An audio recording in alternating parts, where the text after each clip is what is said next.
Hold on, I'm texting my drug dealer. Podcast is sponsored by, Drug dealer. or whatever this is, sponsored by Drink Caffeine. Hey, this is the watermelon one, right? Yeah. Do you want one? I like this one. Do you want one? Here you go. I'll pause this. I have my coffee. Oh, you want to get your coffee? No, I have my coffee. Okay, go get your coffee. Well, this podcast is sponsored officially, not officially, by Drink Caffeine, Elated Tea, no added sugars, 20 calories, all natural, all organic, black tea. Quit drinking all that garbage that has added sugar and all that stuff. Oh, like Drink you mean like this? No, that's great stuff. Oh, no. This coffee shop? This Vietnamese coffee, I got a lot of sweetened condensed milk in this. Yeah, well, talk into the mic. You want to try? No. Try a sip. Try a sip. What's it? Well, your mouth's been all over it. I'm not trying to drink it. I don't want your mouth. I've only sunk 2 dick. Come on, dude. Come on. No. There's only 2 dick on I only lips. drink. Come on. I only drink caffeine right now. There, you know what? The watermelon's everybody's favorite here. Hey, speaking of that, you had a coffee shop for a little bit, right? I had 15 years. So how did you get into coffee? My dad was one of the OG coffee guys in the Little Saigon area. So I'm pretty sure some of you guys watching, you guys heard of Cafe Lou. Cafe Lou, one of the more famous coffee shop that has all the girls in the bikinis, the lingerie. You heard of that, right? Yeah. But why is that? Is that a very big Vietnamese thing? Girls in lingerie. Yeah. It is. It's a very big thing with the Vietnamese and lingerie because all the other race they're really gay and they don't like. No, every man likes a girl in bikini and lingerie. Come on. Hey, could I get a hell yeah from everybody? But not just Vietnamase. But are they actually selling sex or actually selling a good product? Originally, or gambling. Originally, they wanted the girls to dress sexy, to bring in the guys, to drink coffee, and then people always want to one up. So the next coffee shop one up it. They're like, oh, you're gonna wear kind of see-through, provocative. Why don't we just get rid of the see-through and just make it through? And they just start wearing just lingerie. Like literally, a girl would walk up in lingerie and go, hey, you want a latte? Go, yeah, man. Latte and a little bit of cream, please.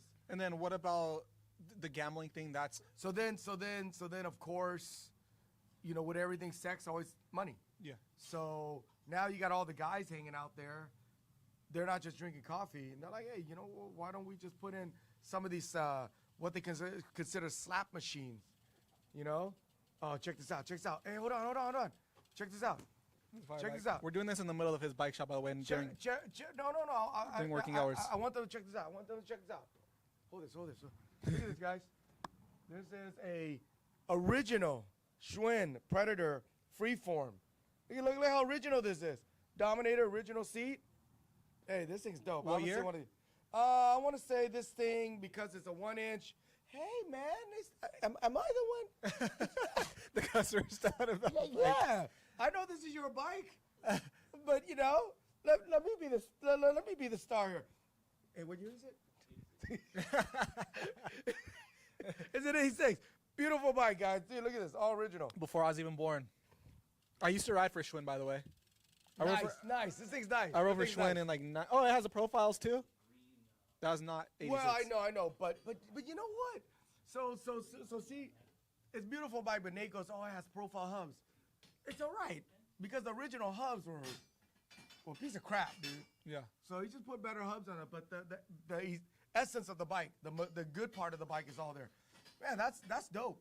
That's dope. Original paint and all that. I like it. You're literally getting known for the old school, through Alfredo's channel, the old school bike builder guy. There's a lot of old school builders out there. It's just you think it's known because you're in my network. Yeah. So you hear a lot, but there's a lot of great builders out there. There's a lot of guys out there building great. What is it? The homie Rad Bike Build, Mike, I think. Was it Harvest? Shout out Mike. Harvest too? Does he do one? Oh yeah. The guy. Dude, man, I forgot his name. My apology, but he's a great kid. Yeah. Very great kid. He's been in the shop a couple times. If you super nice. Super yeah. bright. If you watch his YouTube and all that, love the guy. I think. See that guy right there. He's in it, not just for the business. Yeah. He's in it.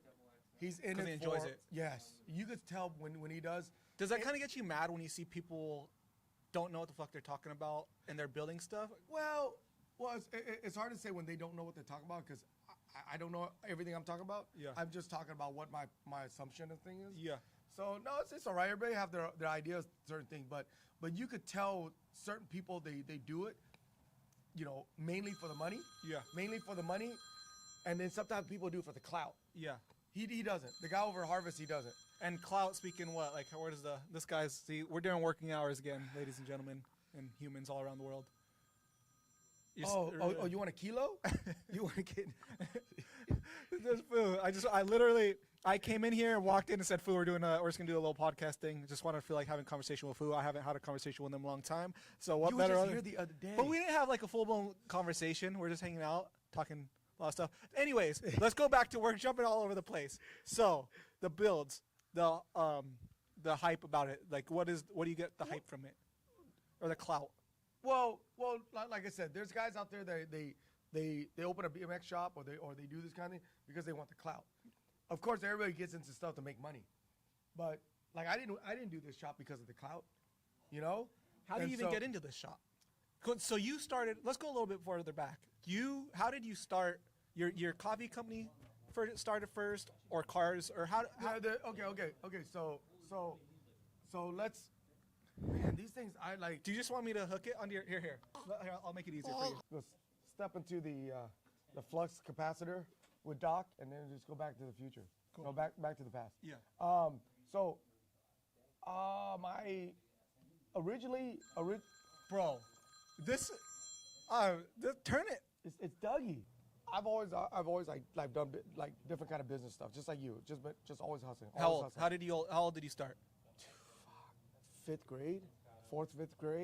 I used to go to the liquor store, and I would buy a whole box of candy, and you break it down. If the whole box costs $10, which I saved my lunch money, and then so you break down how many candy bars in there, and you go to school and you just double it, and then since a kid in school they can't get candy in school, Yeah. you could double up and they'll still buy it. So I was slanging candy in school. Where did that come from? Did you see your dad hustling, or where No, does that? it's because I didn't have money, and my dad wouldn't give me money because we were not as fortunate. Yeah. But I wanted things. I wanted bikes. I wanted skateboard. I wanted nice stuff, and I understood that you want nice stuff. You need money. Yeah. So how do you make money? You either jack the money, Yeah. or you hustle to get the money. Especially at that age. Yeah. So I was small. How do you jack money? You got jack money from your parents when they're sleeping because they don't got no money. Yeah. So you just slang. So my dad would give me $1 each day for lunch, which was very fortunate. Save it. And then you take that, after 2 weeks, you get some money, you go buy the candy. And you go slang the candy. You double your money. And then after that, you go buy a different kind of candy. So I was a kid that got a backpack which is full of snacks. Yeah, the exotic. Yeah, exotic snacks, So then what sucks is that. What were you selling to, like, white kids, Asian, everything, everybody? Everything. Well, I was predominantly in a school where it wasn't a lot of white kids. It was mixed. Okay. So it was right up the street. I still live in the same area. Yeah. And then this kid ratted me out because I wouldn't give him. And then see. Oh, so, you try to. So see. Just to let you guys know out there, a lot of people that don't make it, or they're doing something, it's always because somebody rat them out. If people mind their own business, everything be good. But it's when people rat you out. That dude's probably like a tax dude now or something. So, dude, who knows? He's probably some loser, dude. so then after when I got to middle school, I was starting to slang other stuff like hats. So I remember hats, New Era, fitted hats. You know the one that it says fitted. Yeah. There's a flex fit. Yeah. So I work at the swap meet on the weekend, and right next to me was a hat dude. But how did you get into the swap meet? So my brother and his friends. They're older or younger? No, we didn't sell to swap meet. Okay. We had a friend that go, hey, you wanna and we go early in the morning. You like you see, like you go to Home Depot, Lowe's, you see guys standing in the front waiting for work. We were like that. Okay. At the swap meet ground that they sell. So we would just go there in the weekend. We'd pedal our bike there and we'd just sit there. People were like, hey, I need you to help set up my booth. So we go set up this booth and give us $25. Damn. Yeah, so dude, I love making money. Yeah. So then I got hooked up with this guy where he's like, hey, I need you to set up a booth and stay here and help me sell, and I'll pay you more. So I said, cool. So I go there, and the next thing you know, there's a guy next to us he was slanging hats, all these kind of hats. So I became friends with him. So guys, just to let you guys hear, you build network from being cool to people, talk to people, and then they'll start Building connecting network. you. Yeah. So I go, hey, so the guy liked me. So And if they like you, they'll put you on game too. Yeah. He started giving me discount because he knew what I was doing. Because he could only make money on the weekend. Yeah. I was gonna make him money weekdays. Yeah. So he was hooking me up like at wholesale. So I would go to the school. No, actually no, he was selling me seconds. Okay. And you guys know what second? Second is like stuff that has blems that didn't pass QC. Yeah. But you're in middle school, you don't know. So he's hooking me up with seconds, even cheaper. So I would go to school and I would slang these. Yeah. And I would be taking orders. Oh, you want a Lakers hat? Oh, you want like Cincinnati? You want whatever? And I would go there and I would fulfill that order and I'll bring other stuff. Damn. So I was slanging that. Then after that, I remember I knew a handful of pro skaters in there because and the pros, just like, how you used to ride, you got extra parts. So the pro skaters, they would get grip tape, extra decks, and they need money. They don't need grip tape, so they give it to me. And I was slanging the grip tape. And so I was slanging whatever you give me. So you get it for like grip tape for $2 and you sell it for $5, or they would just give it to you and just say, hey, once you sell it. Yeah, like at first they gave it to me because I'm not gonna buy it. I already knew at a young age that I didn't want to take the risk. Yeah. So they would Low give overhead. it to me, and then I sell it, and then as soon as people buy it, I go, oh, cool. Now I feel safer, and I'll give them money. Yes. And I'll buy it. Yeah. And now I'll start slanging. But when I give you money up front, I get it cheaper. Yes. So I knew how to do all this by the time I was like in middle school. So slanging that, and then Was your parent, like, when you got to that level where was your dad like, yo, where are you getting this money or tripping? No, dude, you know Or what? did he always back? My dad was, I hate to say he was an absent dad because he wasn't around, but I knew what he was doing. Yeah. You guys got to remember, all this was before 1990. I came over here in 1980. So my dad was like not even 30, and he's in a whole nother world. So he was going to school and working at the same time. Okay. So it was me and my brother, My brother, dude, like I got a whole nother podcast talking about my brother. My brother was the reason why BMX, cars, fishing, anime. My brother's the one that got me into all that stuff. Okay. So I'm not that close to him because he has a wife and kid later on, and I had it earlier. Yeah. But yeah, my brother was the one. Everything I do was influenced by my brother. So it's just me and my brother just doing that. But I was hustling. Then when I got to high school, that's when it got bad, because I never sold drugs. Yeah. Well, no, I lied. You were still doing the whole swap meet clothing at this point until you got to like ninth grade? Ninth grade, like right when I entered high school, I did. Yeah. But then I got a car. Back then, guys, you could get your license when you were 16. Mm-hmm. So I got my license when I was 16 when I was like a sophomore, 10th grade. So I did the swap meet, and then I did other stuff. So I started slanging car parts. So I knew guys that jack cars. But you knew about cars at the time too? Because of my brother. Okay. And I knew enough because I knew a lot of older guys that mess with cars. So I started slanging car parts. Wheels. That's where the money comes Wheels. Car stereo was whack. Yeah. You know, that was around that time too. But body part, like basically what I was doing is like when your car's like damaged, I would contact the guy that goes and jack these cars to jack the car the same color. And then we would get the parts off it, and that's how we fix your car without painting it. Yes. So yeah, I never said I was a good guy. Yeah. But I never rip people off. Yeah. Well, sort of. I rip off their car. So I was only a drug dealer once. Okay. Once. There was this kid. He was in the car scene. Yeah. And for some reason, he liked me a lot. Like no homo. He kind of came out right. He liked me like he kind of like I don't want to say like you touch your leg once in a while. I don't want to say he idolized me, but like I don't know why. Was he older or younger? He was 1 grade higher, but he idolized me. It's crazy because you know what? So this guy was. Why probably started making money? He was very rich. No. Oh no. Very rich. His dad was some millionaire in like the Philippines. Okay. His dad sent him and his 2 siblings over here to go to school. Dude, you're talking about they had a big house in Irvine. This guy had an NSX, had an RX-7. This guy was like 11th grade. So he had the money. But for some reason, like he always like, oh, Phu, what are you doing? What? So one day he asked me like if I could get him like weed. And I'm like, no, I know somebody. He goes, no, could you get it for me? Could you get it? I'm like, what's this guy setting me up? Why? Yeah. So I keep trying to like deter him because I didn't want to get in trouble. And then I go find out like I don't know, like he wanted to get stuff from me, to say he got it from me, from Phu. So I hit up a couple people and I was his weed dealer. Only him. He was my only client. How was he buying at the time? Was it worth your time? Like, was he buying like A's, pounds, half pounds? I don't remember, but all I know is that I was making money. It was worth your while. Yeah, but Yeah. it was only him. Yeah. But because he insisted, so I was making money off of that. And then his dad pretty much made him go back home because he wasn't studying. Yeah. So then that was that, and then I continued with just slanging cars and doing stuff like that, and then you got really into the car scene for a while, right? Yeah, I met some of your friends that are like super, I'd say 8 years ago, but they're super deep in the car scene. You know what? Like, I don't know you know this, but you know Ron Plumley? Yeah. From Love? Yeah. So we knew each other when we were young. So he was here the other day and he was talking about back in the day when I used to work at a car shop. So when you're selling the car parts, you ended up getting a job at a car shop? Yeah, because I was helping like lowering cars and stuff. And he remembered, I go, you remember my Integra? So we kind of like crossed paths. He goes, yeah.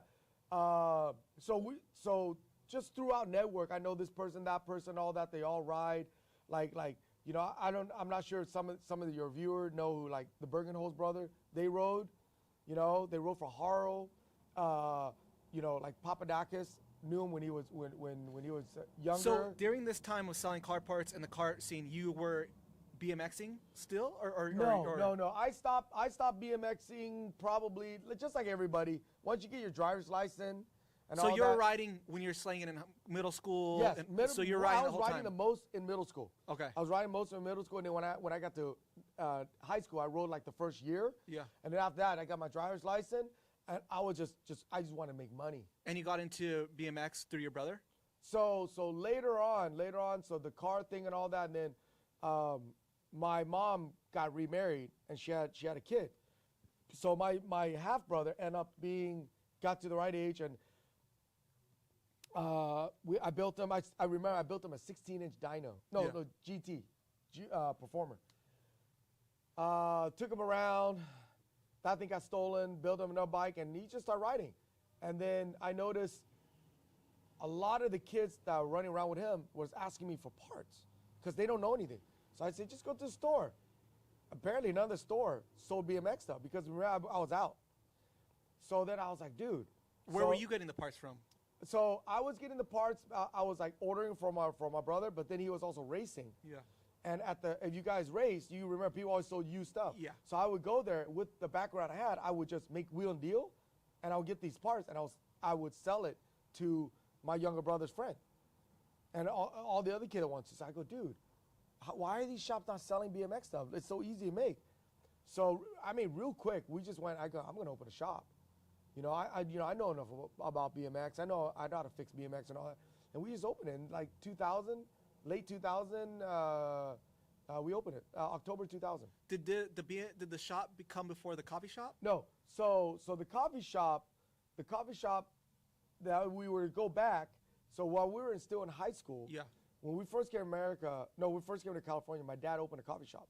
So he was one of the first two in this area. And he had a background in coffee as well? No. He just knew how to make it at home. It's just back then a coffee shop wasn't about the quality of the coffee. It was just a hangout. Yeah, it's hangout, chill. Just imagine a bar. You go to a dingy bar, they're gonna sell you beer. But now they have bars that have better beer. Yeah. So that's the way Mixology. It was just coffee. Yeah. It was coffee. Dark. People would sit there, smoke, all the gangbangers. During that time, a lot of like Asian gangs around there, like the 80s. That's where they hang out. Okay. So I was always that kid that running around there. And eventually, washing the dishes for my dad, mixing the coffee ground, do all that, I learned. And as I learned, I started getting more specific with the coffee. So My dad ended up, getting out of that, and we didn't have a coffee shop. We went kind of like out of the coffee shop business for like a good 5 years. And then my dad, out of nowhere, he's like, hey, I'm going to open a coffee shop. Did that, and now we're back in the coffee business. But it's different now. It's different now. The coffee shop is not as dark. Yeah. There's more windows. Yep. It was more kind of modern like this. So I was like, oh, wow, I like it. So then he met a chick. Yeah. He met a chick. He went to Vietnam. He met a chick, and he's like, whatever. And he dipped, left the coffee shop, left it. You're like, oh, shit, so I got to take care of this. So I started taking care of it, and then lease ran out, and landlord kind of screwed us. They kind of bully us out so they could take the coffee shop. Oh, damn. So yeah, so I wasn't old enough to understand about the leasing. Dude, mind you guys, I was probably 19 at the time, Damn. 19, 20. I was running my dad's coffee shop. So did you have Max at the time? No, already? I didn't have Max until I was 24. Or Megan? No, I didn't have any Angie? kids. No, I didn't have okay. kids until I was 24. Oh, okay. So around that time, we were young, so I had to do it. My brother was in there to help us, but I was mainly doing it. And then we lost the lease. So we were just kind of like running around doing stuff. And my dad had a chick do all his stuff. And we went kind of like stale for a little bit. And then after that, found out I was going to have my first kid. That was like around, I found out late 2023. So that means she was due late 2024. 2024? You mean? 2000.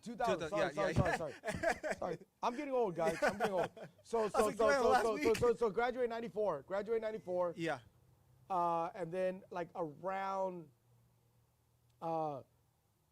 like the 1999, 2000, I found out that I was gonna be a dad. Yeah.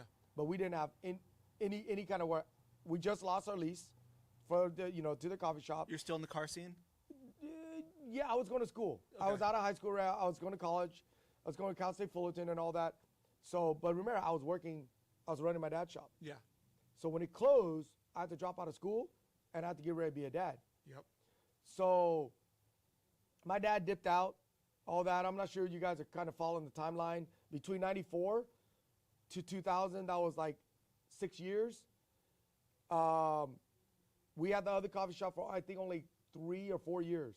So we lost the coffee shop in, I want to say 98. So 99-ish, somewhere around there. Also having a kid. So have the kid, drop out of school, and we didn't know what to do. We were kind of homeless. Yeah. Because my dad, he dipped out. He sold his house. I came home from school one day, and we found out he sold his house. Oh, shit. Look, I was mad at him then. I wasn't mad. With no warning or nothing. No warning. I was mad at him then, but I'm not mad at him no more because now I'm older. Mm-hmm. I understand. We were all grown up. We weren't hanging out with him. He was by himself. Yeah. Dude, I don't know, guys. Like when you get to be my age, you guys are by yourself, dude. It's depressing. Yeah, your kids. So I get it. So my dad just one day he's like, hey, I gotta do this thing for myself. So he literally dipped out, left his coffee shop that was running, making money, didn't even care. Went to Vietnam, got a young wife, and he sold his house, took all the money. So I went to school in the morning, came home, there was a sign for sale. Next thing you know, next day it was sold. Holy shit! And I'm like, but my wife was pregnant. Yep. I was like, dude.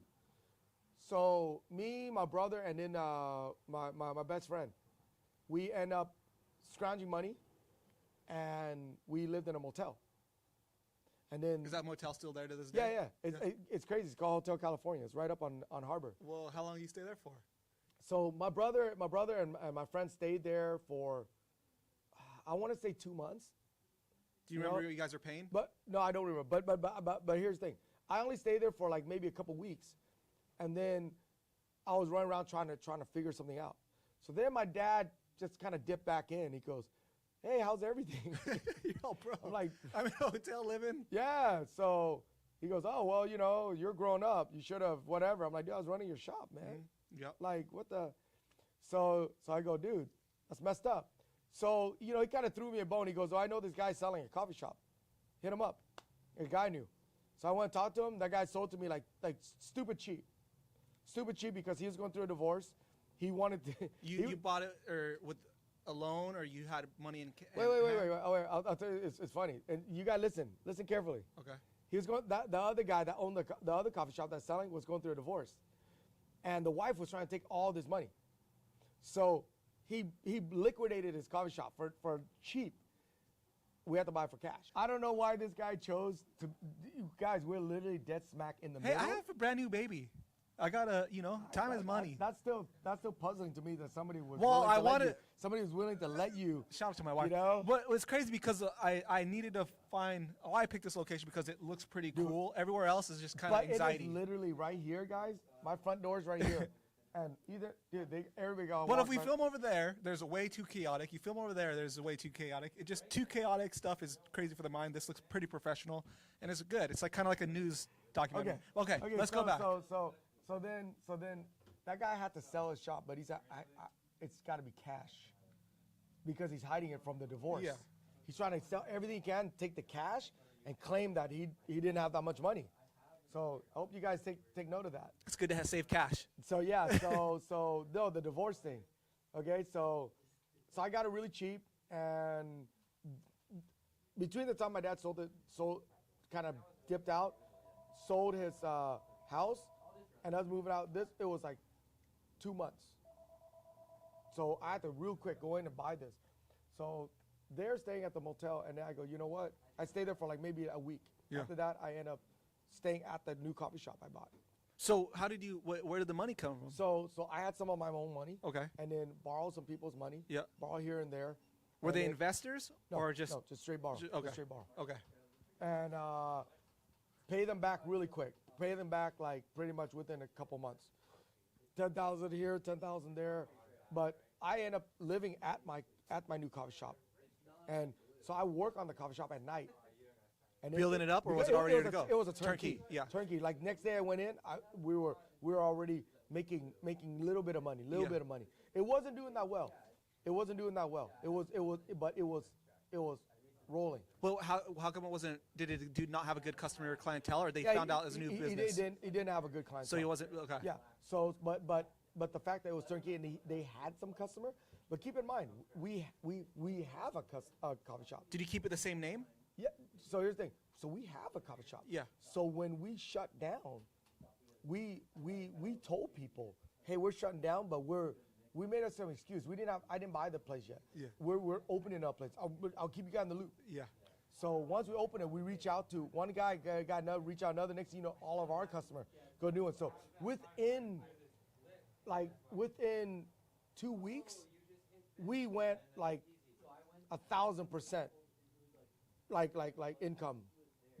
You know, you're talking about we made $100 a day when I first bought the place to like $1,000. Oh shit. So yeah, it's just like right away we were making money because all of this. So sleeping at the coffee shop at night, my brother and my friend was sleeping at the hotel. My wife with the newborn baby was only there for a couple days, and I felt bad, so she moved back home. Yeah. To her parents? Yeah. Okay. Which was up the street. So I was sleeping at my coffee shop in the morning. At night, fix it. Remodel it. Okay? By myself. Once in a while, I got some friends that helped if they can because it was in the middle of the night.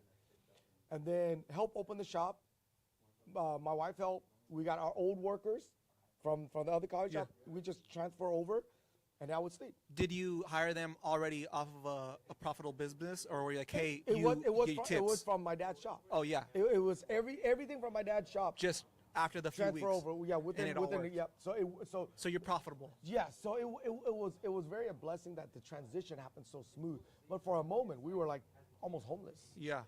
Were you stoked when you got the coffee shop because now you have a roof over your head and like, okay, now there's a way to make some money? You know what? It's just we were making money. That's it. I was scared. I was terrified because just had a baby. Okay, just like you just had a baby, so it's super scary. Yeah. That borderline homeless, whole bunch of money. So I'm like, just work. So at the beginning, we're doing that, but then also, I forgot. In the middle of the night, when the remodeling thing, there wasn't a lot to do. I had a truck, and me and my wife and the newborn baby, we would drive throughout the night collecting cardboards. You know, you see those trucks? Yeah, we would collect cardboard. Yeah. And we would just sell cardboard in the morning, making, you know, $50 here, there. Just Do you put water on them? Yeah, we got in trouble for that. We got in trouble for that. So, we got in trouble for that. See, if you guys don't know, that's the hustle. You know, but wherever money we had, wherever money could be made, we made. Yeah. We made. We're doing all that stuff. So pay everybody back, do all that, and just keep grinding. Just keep grinding. You know, I just learned that as long as you keep going, it'll work out. Okay. It'll work out. It's when you stop. It's when you stop and you have to take a breather. You have to no. That's why I keep going. Anybody that knows me, I just keep going. Yeah. So so then that point they're in the coffee shop, and then that's when the biking thing happens. So then the coffee shop go, and within a year, we were able to pay everybody back, save up some money, and then my younger brother wanted to start, you know, was inquiring about BMX, took him to the track, to him all that, and then we opened the shop. So 1 year, opened the coffee shop, difference, and then opened the bike shop. And then when the opportunity came, I sold the coffee shop. So I sold the coffee shop like 10 years ago. How come?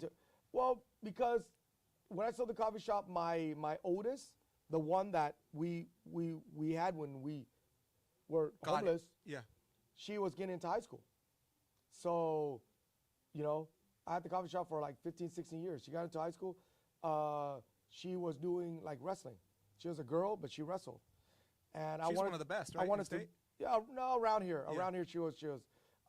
But I wanted to be there for all her sporting thing, all this and that. So that's why I sold the coffee shop. I sold the coffee shop, even though the coffee shop made more money than the bike shop. Were you kind of micromanaging the coffee shop because, like, if it was running on itself? Oh no. I was there. So my wife was there in the morning. Then I come out there around noonish. Yeah. And then see what's going on, and then no. Okay, she would run it. It opened 6 in the morning, so she'll be out there around 8 after she drop off the kids at school. Then she'll run it from 8 to maybe noon. Noontime, I'm out here because I run the shop at night. So I come out to the shop, open at noon, run the shop. Epic BMX, the bike shop. Run the bike shop. And then once the guys get here, then I go back and forth. And then when we close at 7 o'clock, I'm at a coffee shop right after that till midnight. And so I'll run it to midnight, clean up. By the time I get home, it's like 2 a.m. And all over again. And then all over again. So because I'm there till 2 a.m., I get to sleep in. So I sleep in till like maybe about 10, get up, run, grab parts for the shop, and then go open the shop. Did that for, so coffee shop opened in early 2000. Bike shop opened end of 2000, like October 2000. So I was doing that when I opened the bike shop till when I sold it, probably like over 15 years of just doing that routine. Was there ever a point in time like, I want to shut down the bike shop and just maybe open up more coffee shops because it's doing better? Yeah. So then I was excited because my brother was into BMX, so it got me back into BMX. But then my brother got out of BMX, you know? Yeah. And the fun wasn't there. But then when he got out of BMX, the BMX wasn't as fun to me. And at that time, it was work. It didn't get fun to me until my son was born. Yeah. So when my son was born in 2023. 2003. Oh, yeah, 2003. Sorry. 2003. He was born last year. He acts like it. No. 2003. Remember, he was just born, so he didn't get in BMX yet. He didn't start BMX until 2006. So, I had the kid. Now I'm working both. Then my son turned like 5. And around that time, he started riding. So building him a bike, he started riding. Take him to a skate park, 5, 6. It got a little bit funner. So then that's when this didn't become work to me no more. Yeah. This became to me like a lifestyle. because my son's in it. I'm in it. I've always said it. I think if I didn't have my, if I didn't have Max, I'm not sure if I would have went as long. What if he got into coffee? You think you would have pushed more in the coffee? Like, you got super in the coffee No, business? the coffee shop was grinding. No pun intended. Yeah. You know, but it was work. This at first I did it because I saw there was a need, and then after that it was fun because my brother's riding. Then when my brother stopped riding, it was work. Then when Max was born, it became fun again, and then that's when it got to be where it wasn't about fun, it wasn't about work, it was just a way of life. So now BMX is just a way of life. It's like breathing. Yeah. So yeah, I love being here. I love watching him progress, and then I started meeting all you guys. So then it became just a normal thing. What were you technically the first BMX shop? No, there's been other shop like I know a lot of the guys heard of Source. But there used to be a bike shop up in like the Anaheim area called Bicycle Source. So they were like a BMX. All BMX. I'm just talking about all BMX. Were you the first all BMX shop? I don't know. I don't know because there's not a lot of people that have records to prove it. Yeah. But all I know is that Bicycle Source was a huge BMX influence in the California scene. Who did they, back in that time, who would be some like pro riders that would? Bicycle Source? Yeah. All those OG like SE guys. SE guys? All those old OG SE guys. I heard they're Was from it like there. the Sean Butler days, or did you No. You? So when they got to be that mid school, they had A1 cycles. Okay. So A1 cycles, they weren't a BMX shop entirely either. It was a bicycle shop, but they catered to a lot of BMX. So Butler and all those guys go there. So that's like during like the American Muscle days, like Joey Garcia, Sean Butler, Brian Foster. But then there was also there was Pedal Power. Okay. Pedal Power right now, like I know some of these guys, they know. But the Pedal Power you guys know now is not what it was back then. The Pedal Power now is kind of like a re-up of the original. Did you go to any of these shops before opening this to like kind of get like a? I was young, and A1 was the closest, but I never went to it.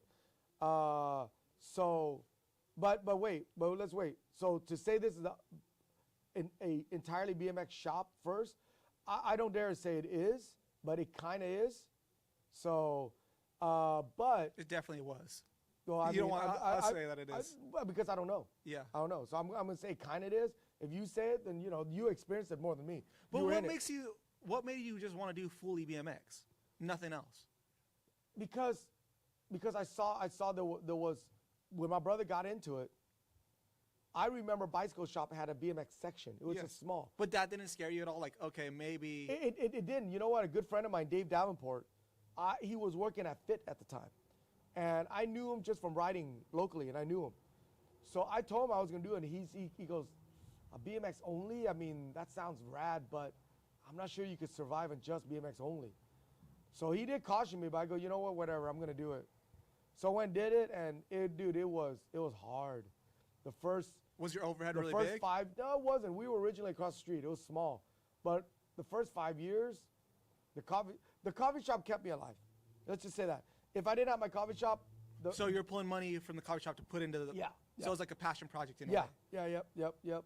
But I knew you had to grow it. You had to nurture it. But the first 5 years, it wasn't making money. It was losing. Were you ever wanted to pull the plug in a way? No, because I knew. I knew because I hustled when I was young that you have to build it. You have to build it. Yeah. And that's where a lot of people nowadays just give up. They think turning $1, like they get $1 and they expect to make $20 in a second. They think that if they plant the seed, it's gonna fruit the next day. No, you plant the seed, the tree's gonna grow. It still doesn't fruit. No.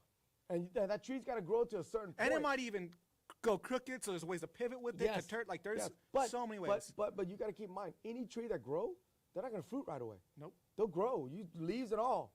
They're not going to fruit. They'll fruit later when it gets to a maturity.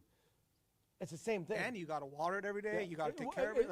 It's like your child. You just had a kid. Your kid right now can't do nothing for you. Nope. Okay? And even when he gets to be a teenager, still can't do nothing. And then bam, out of nowhere, it starts doing everything for you. Yeah. So it's just like that. So everything takes time, and I understood that. Why do you think people like younger generation nowadays give up so fast compared to your generation? Because the internet, because of social media. The internet, social media. Back then we didn't have internet, social media. So everything, all the knowledge you have is books or movies you see. But movies, when they make movies, movies are very inspirational, and they have steps.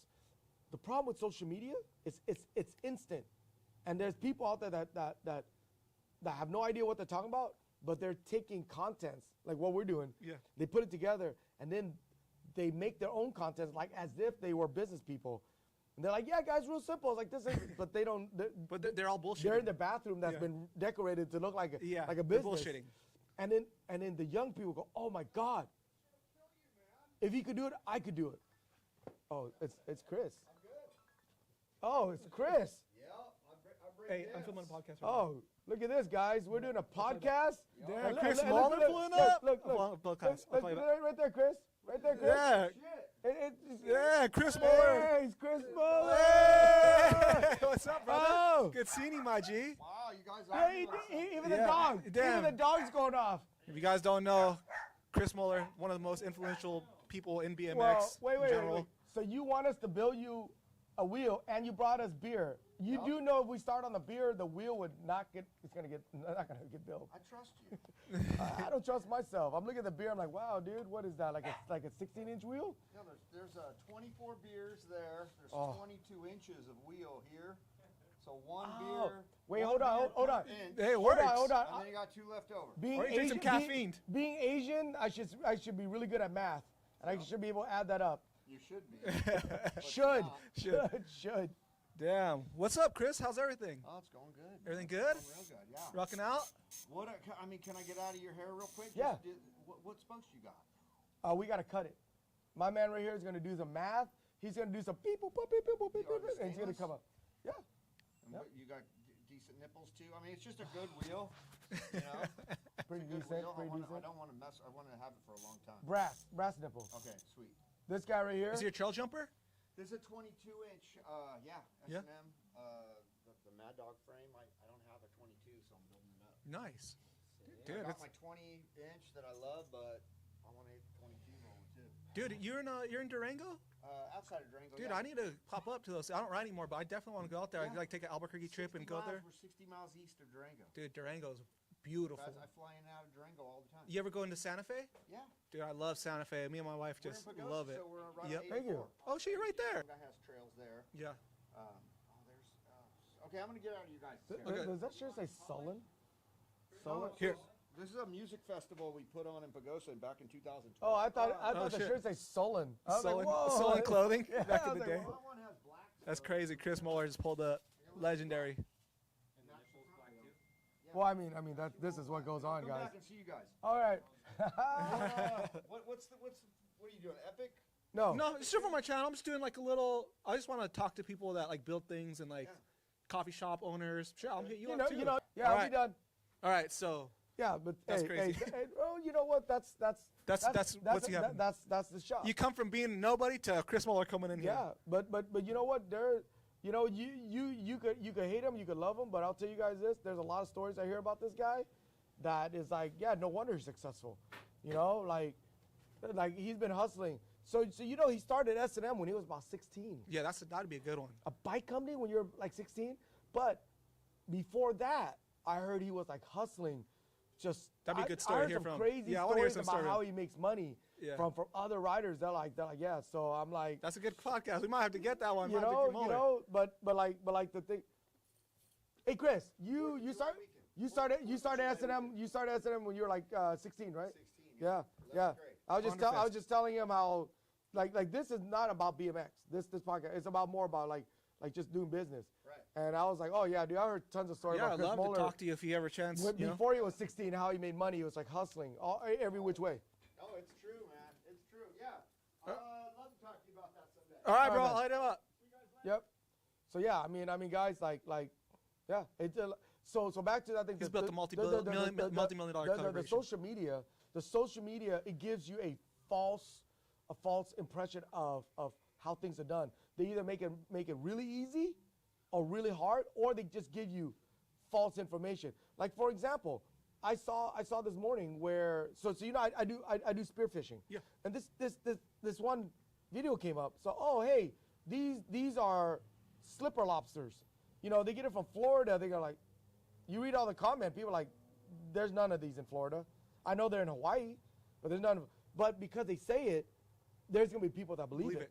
And that's a great example because I see like food TikToks that like In-N-Out has a secret menu of a breakfast burrito. Yeah. And it's all bullshit, but it shows you that, oh my God, I never knew. I went there, I tried. I watch his YouTube, and not just YouTube, but Instagram that pops up, and you watch it, and you're familiar with what they're talking about. You're like, dude, they're completely BSing. Yeah. They know nothing about it. Is it kind of a sense of fake it till you make it in a way too? Yeah. I mean, good for them. Yeah. Good for them. But for the people that gets bait and hooked on this, they're the one that's messed up. That's why you say kids these days, why don't they? Because they see this, they're like, oh, if I just go and I just set that thing up, boom, it's gonna happen. No. But also there's like the false, I guess not like a false imaginary thing. Like there is those golden childs that they go off of, like a Stevie Churchill, like that just blows up 10 times bigger than all these other people, and they're like basing, oh, I'll be the next Stevie Churchill or whatever. Yes. It's like, or next Michael Jordan. Like no, but see what they don't know. What they don't know is it's Stevie. He's naturally talented. Yeah. He's natural. He hop on it. It just happens. You know, so and the right timing, right? He came in the right time. Yeah, too. Yep. But yeah, no. The social media is to answer your question. It's why there's less of those kids that's willing to put out that grind, that old school grind. Now I'm not saying all, but usually when we talk about the majority. They think that. No, dude, you guys don't get it. You guys start a business, any kind of business, man. Like first 3, 4, 5 years, sometimes even longer, man, you're losing money. You're losing. You actually have a second job to go and feed you while that thing goes. But you gotta keep grinding. Then it'll happen. You know, you gotta. Do you keep think going. it's good that like the rough times weed out the weak, like or weed out the Yes. weak? Yeah. Well. So last night we went out. Max went and ride, and there was this local kid, and he wanted to learn bar spin. So Max told him, do a pickup bar. So he did a pickup bar. Max said, you got to work on your pickup bar, man. So Max says, I'll help adjusting his seat, doing all that. Going, just do pickup bar, until you could pop it up, pick a bar and catch it before the wheel come down, like with your eyes closed. And I mean, he was trying. Within like 10 minutes, he goes, dude, man, my knees are burning from pinching the seat. There, see? Yeah. Are you gonna quit? Or are you gonna keep going? Yeah. And that's when a lot of people quit. And then after that, he kept on going, and we're like, hey, you know what? He started doing it. Max like, dude, hit the transition, send it. Just go up, imagine doing pick a bar, just throw it. And he probably tried a dozen times, he didn't throw it. He does that little. And this is what I told him, I go, look, dude, are you afraid that you can get hurt? He goes, yeah. I go, then this isn't for you. That's right. You're going to get hurt. Yeah. I promise you. You're going to throw that bar spin, you're going to get hurt. Either you're going to get hurt trying, or even when you get good at it, you're going to get hurt because something happened. I go, everybody here has the skill to do it, but they don't have the power to block that fear. Yeah. Only a few could block that fear, and those are the people that make it. And that also goes into jiu-jitsu too. Like 90% of people that get their blue belt quit the next day. Yep. And that's like, oh, you finally get a little success. Yep. Oh, you feel like you reached it. Everybody that a majority of people that are successful, they could go to that next level. They could go through that pain. They could go through that suffering, and they're the one. That's why they make it. They're basically survival of the fittest, and it's always like that. Dude, like for example, when you open the Go Day, when you decide to shut down, did I not call you out and say you were a pussy? Yeah, for sure. You know, I'm like, I believe you could have done it. Yeah. I've told people, I go, bro, if I was in there in that same location, I just stepped right in the next day. I would have hashed it out, and I would have made it work, which I saw you could have made it work. Yeah. But for me, gave my whole life for that to make it work. But at the end of the day, I just saw in a way that the juicer isn't worth the squeeze, and also everyone just wants to hook up, or like it just didn't. I don't know, man. I mean, we could talk about the hookup stuff later, but you see, I watch you ride. You're very good. Like a lot of people don't realize how good you are, but that mentality of you riding, and you're like, you know what? Screw it. I'm gonna hit that, even though I'm gonna die. I'm gonna hit it. Mm-hmm. You didn't have that same mentality doing the bike shop. Yeah, you didn't. I agree, and you know, but I feel with this beverage company, I have like this. No, it's too early. It's too soon. But I feel it's still too soon. So, but if you could have that mentality, like when you were riding, and like you roll up to that rail, and you roll up a couple of times, and then you circle back, and you see you doing that U-turn towards the rail. The eye of the tiger. You blocked it. Yeah. You blocked that fear and you hit it. Yeah. You know, and you have to do that.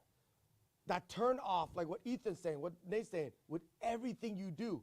So that diving, so guys, everybody goes, well, you're not scared? Yeah, I'm scared. Yeah. Especially I go at night. Guys, I go in the middle of the night. I got a little dive light. Yeah, I'm scared.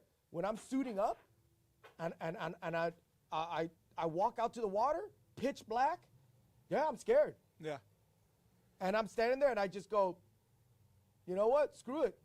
I just fall into the water. Literally just close my eye and fall in, turn on the light, and I just focus on the light. Yeah. And I'm just searching. When I look away from the light, like I don't look outside that little light underwater because it's pitch black. I look out, I'm like, it's scary. Yeah. You know? So I'm just looking at the light. I'm just focused. I'm just focused. But the fear's there. Yeah. The fear's there. The fear that there might be a shark, seals, boat. I got hit by a boat. With me and Hucker, we almost died. Oh shit. We almost died, dude. Like I thought I was gonna. If Hucker wasn't there, Hucker like pretty much saved my life. Yeah. A boat like skimmed my head like full speed, and then it almost ran him over too. But all that fear is there. Yeah. But I was like, screw it. Some of you guys might say, oh, well, that's pretty stupid. It has to building a successful company. I mean, what's crazy is that stupid goes hand in hand with courage, with bravery, with outgoingness. Stupid's right next to it, And you also kind of have to have ways to pivot too, I believe, and like ways to work. And what happened? What if something goes wrong? I think have to work. Yeah. I mean, when when I first bought my first house. Yeah. Same thing. Like, did I know? I don't know. I bought my first house. Whatever money I had, did I know it's gonna work out? Did I know this and that? I liked it, and I was like, you know what? Just go and do it, and we'll figure it out. Like you get pushed in the water, you either drown or you try to swim. Sink or swim. That's it. And so with everything, if you know how to block that, and I truly believe if you would have been able to block that with your bike shop, Golden Day would still be going. Golden Day would still be going. You let some of the other stuff got the best of you. So you said, oh yeah, people hitting you up for hookup, people like this, that, people breaking your store. That's the same thing as you rope to the rail, and you're like, damn, that's pretty steep. Damn, there's that kinker. Damn, there's those. Those things are the same thing that are the thing you're talking about with the bike shop. Yeah. Where people this that those people are the kinks. Yeah.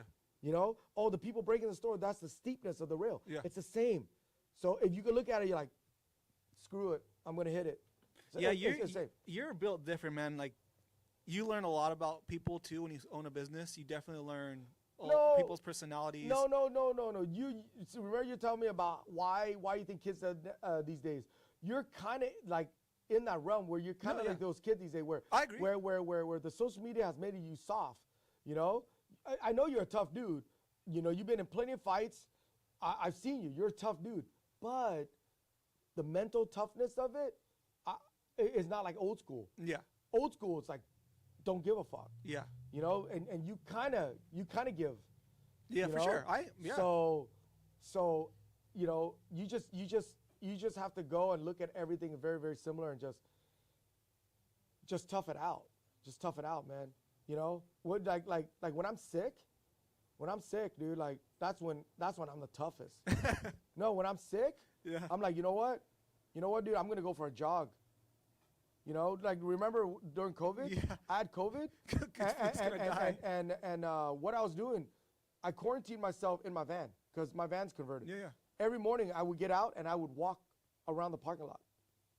When I checked myself in the hospital because I just wanted to make sure I was good, and they kept me there for like a day. I was doing jumping jacks and I was walking in my room and doing push-up and all that to get my heart rate going. Oh. You know, they gave me this breathalyzer thing. They said you got to like do this breath thing, like did it I'm like, how much can I do? They're like, as often as you can. And I did that and more. Yep. And I was just doing more. They came back, they're like, hey man, you're doing really good. And they told me that yeah, you could leave, you're good. But that's just the way I am. But it's also too, a lot of people die after they retire because they get stagnant. They just sit there. The body needs to move. But dude, my dad, you met my mom. Yeah, yeah. She was, dude, 70, she turned 73. I thought she was your sister. She turned 73 Yeah. a couple of days ago. She That's still so works. crazy. She still works. My dad, That mentality. same thing, still work. No, you know what? My like my side of the family, like we that's all we do. Yeah. That's all we do, dude. Like we don't retire, man. I mean, you retire when you die. Yep. You know, but yeah, it's just I always say it. It's real simple. It's real simple. The time and effort. You put out your time, you put out the effort, it will work out. It might take 30 years, 40 years. Yes, But I never say when. Yeah. But it will work out. Yeah. You know, nothing beats the time and effort. Yeah. You put out the time, you put out the effort, nothing beats it. Nothing beats it. Even people in jail that were like, hey, you know what? You're in for life. And you hear people get released. Why? Yep. They're in there. They put out the time. They're working good behavior. education. Yep. They're good with it. One day they're like, hey, man, you get like, oh, I'm not saying that it happens to everybody. It happens though. But it happens. Yep. So put out your time, put out your effort. It will happen. I don't know when. It will happen. Speaking of COVID, that had to be one of the craziest times for bikes in general for you, right? Yeah, it was. I was not for me, for everybody. Yeah. For everybody. Yeah, we were real blessed. We made really good money, saved it, waiting for that money's waiting for the next phase of other plans, you know. But the bike shop itself, I kept the same ingredients. Yeah. The same plan to keep it going. I didn't dump more money in. I didn't dump less money in. Do what I did to keep doing that and keep it. The other thing, that's later. Yeah. But a lot of people where you hear they failed, that's because they took that extra money that they made and they dump it in more, you know, but they didn't need to. Yep. You know, and then some people did less because they got lazy because like, hey, we got a bunch of money. No, just keep it going. Keep watering that tree the way you've been doing it, you know, and it'll fruit. I started the shop right before Right COVID. off. I cashed out. Okay, we dude, sold the most bikes. You and don't we know. You don't know how many people hated you because of that, dude. I hated you. I'm like, dude, this guy's so lucky. I'm talking about when I first opened, how hard it was. Dude, you opened, and I'm like, dude, you know what? First of all, you opened even if before COVID hit, you opened. Within like a month or so later, Christmas would have kicked in. Yeah. So you open just at the right time. So the timing was just perfect. But you didn't plan it that way. I know. You just Someone think I left right and when then it next went thing at you his know, end. COVID kick in. I'm like, dude, this guy's he's never gonna know what it's like to struggle with a business because he just did it at the right place, right time. So yeah, and I know you made good money, and that's why you have money to do other stuff, but it's just you got to put out the time and effort, man. Yeah, and people quit too soon. People quit way too soon. I know so many people that have started business and they call it quits right when it's about to catch steam. Why? Yeah. Right when it's about to catch steam. Like you ever try to push a car that is dead and you push it, it's so hard.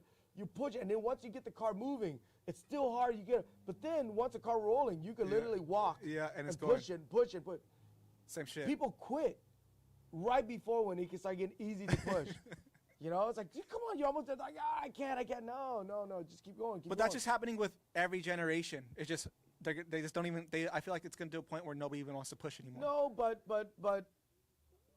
but that's why there could only be a few successful people. Otherwise, everybody would be successful. If everybody knows how to block that fear, everybody will be the best rider. Everybody will be Garrett Reynolds. Yeah. Everybody will be Dave Mirra. You can't. Those guys have a different fear blockage.